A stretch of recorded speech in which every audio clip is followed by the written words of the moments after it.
Hi guys, I'm doing the Sneetches and other stories. This is a good book. Sneetches.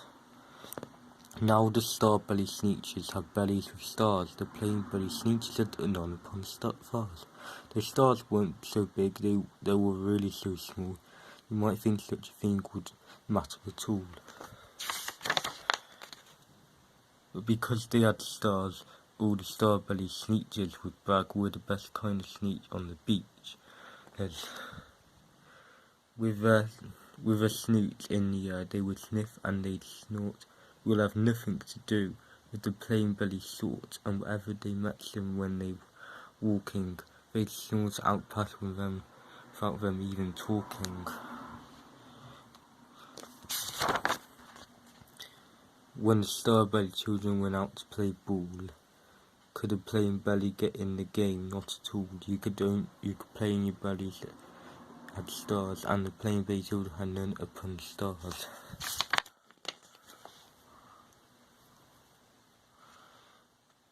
When the star-belly Sneetches had Frankfurt roasts, a picnic or parties or marshmallow toasts, they had never invited the plain belly Sneetches.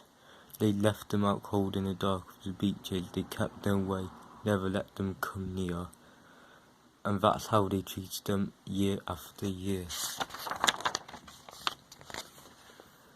Then one day, it seems, all the plain belly Sneetches were moping and doping alone on the beaches, just sitting there wishing their bellies had stars. A stranger slipped up in the strangest of cars.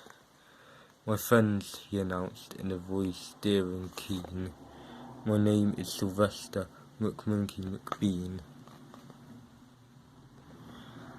and I've heard of your troubles. I've heard you're unhappy, but I can fix that, only fix it up choppy. I've come here to help you, I have what you need, and my prices are low and I work at great speed, and my work is 100% guaranteed."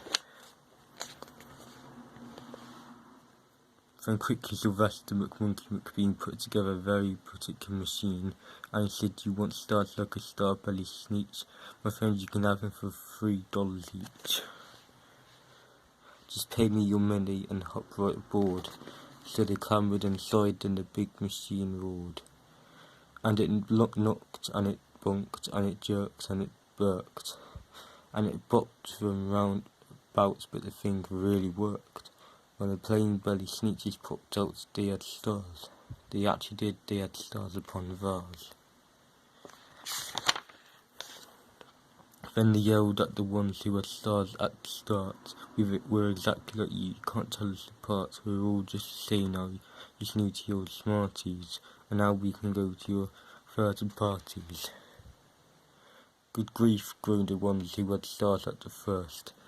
"We're still the best Sneetches, and they are the worst. But now how in the world will we know?" They all frowned. "If rich is kind as what, or the other way round?" Then up came McBean with a very slow wink, and he said, "Things are not quite as bad as you think. So you don't know who's who. That's perfectly true. But come with me, friends, do you know what I'll do? I'll make you again the best Sneetches on beaches, and it will cost you $10 each."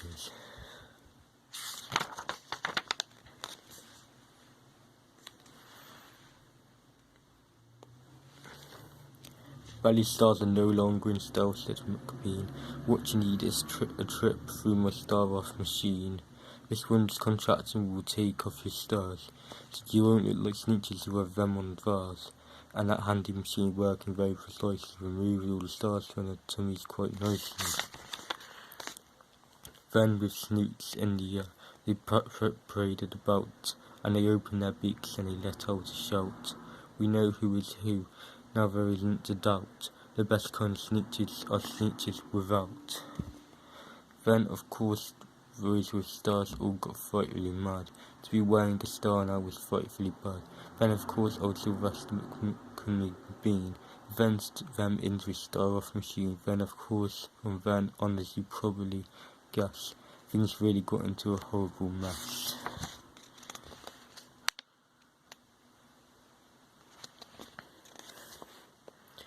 All the rest of the day on those wild screaming beaches. Fix it up. Chappie kept fixing up Sneetches, off again, on again, in again, out again. Through the machines they raced around and about again. Changed their stars about every minute or two. They kept playing me and they kept running through. But neither the plane nor the star bellies knew whether this one was that one, or that one was this one, or which one was what one, or what one was who. Then, when every last cent of their money was spent, the fixed-up chappie picked up and he went. And he laughed as he drove in his car up the beach. To never will learn. No, you can't teach a Sneetch.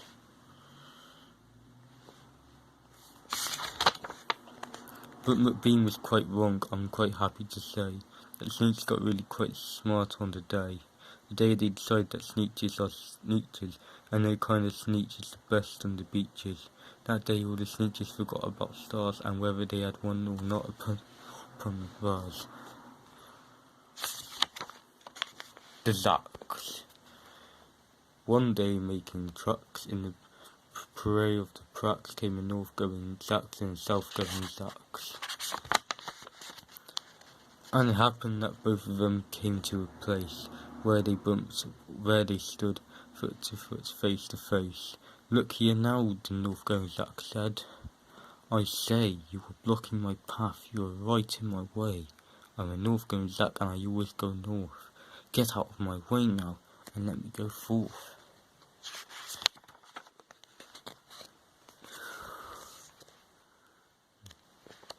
Who's in whose way? Snapped the south-going Zacks. I always go south, making south-going trucks.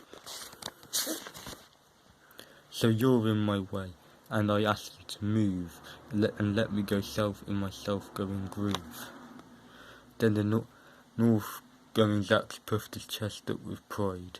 I never, he said, take a step to one side, and I'll prove to you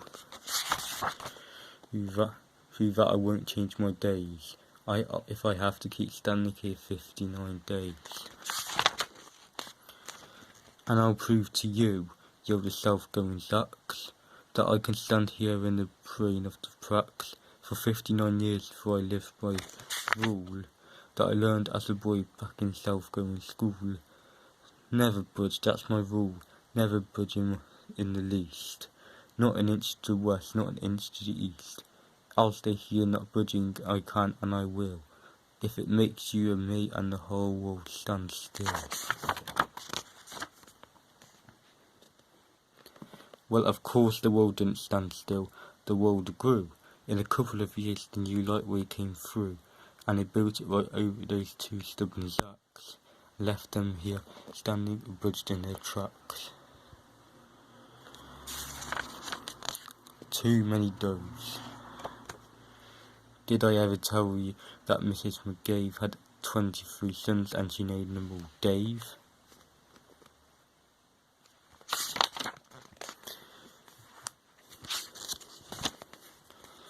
Well, she did, and that wasn't a smart thing to do. You see, when she wants one and calls out to you who come into the house, Dave, she doesn't get one. All 23 days of her come on the run.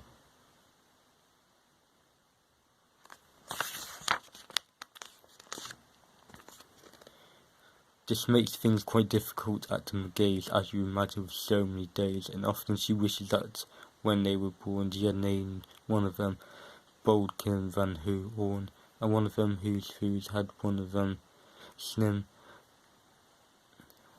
and one of them Hotshot, and one Sunny Jim, and one of them Shadrach, and one of them Blinky, and one of them Stuffy, and one of them Stinky, another one Put, another one Meanface, another one Marino Gravel, Balloonface, and one of them Ziggy, and one Soggy Muff, one Buffalo Bill, and one Buffalo Buff, and one of them Snoopy, and one Weepy Weed, and one Paris Goddess, and one Harris Tweed, and one of them Sir Michael Carvey Zut, and one of them Oliver Bolivar Butt, and one of them Sandoval Zut, Book McFate, but she didn't do it, and now it was too late. What was I scared of? Well, I was walking in the night, and I saw nothing scary, for I have never been afraid of nothing not very. Then I was deep within the woods when suddenly I spied them. I saw a pair of pale green pants with nobody inside them.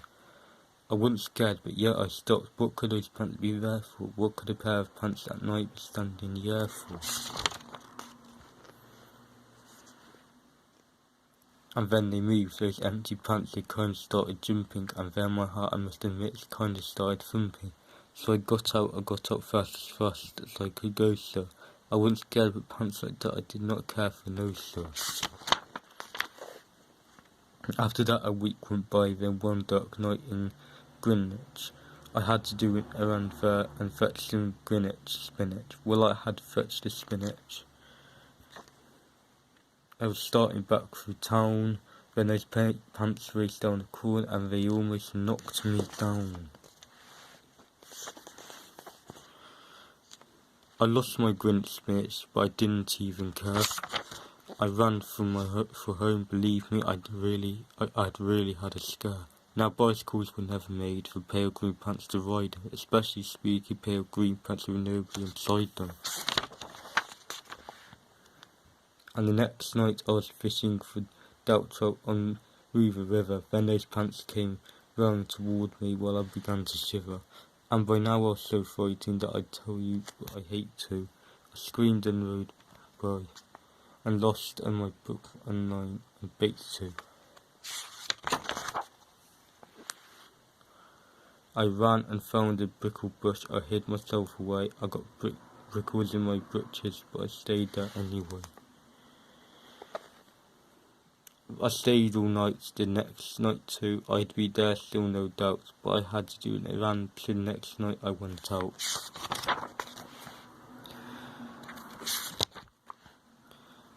I had to do an errand, had to pick a peck of snide in a dark and gloomy night field. I was always 9 miles wide.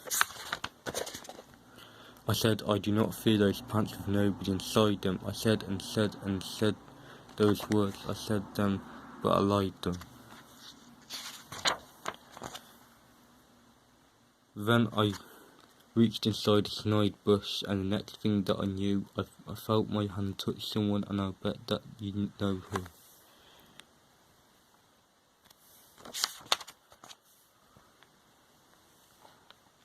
And there I was caught in the snide, and in that dreadful place, those spooky empty pants and I were standing face to face. I owed for help, I screamed, I shrieked, I howled, I yelled, I cried. I'll save you from those pale green pants with nobody inside. Then a strange thing happened. Why, those pants began to cry.